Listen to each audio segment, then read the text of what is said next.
я вам сегодня расскажу, как сделать самурайный кошелек. Да, он будет из бумаги, но в обычный кошелек больше влезет.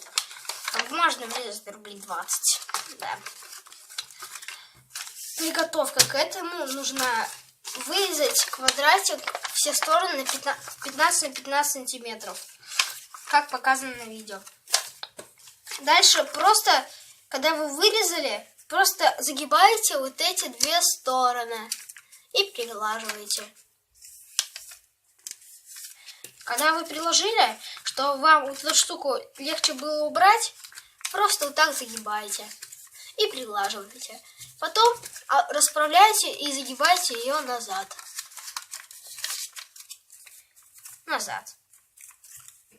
После этого, когда вы убрали эту штучку назад, просто берете и загибаете вот эту оставшуюся часть.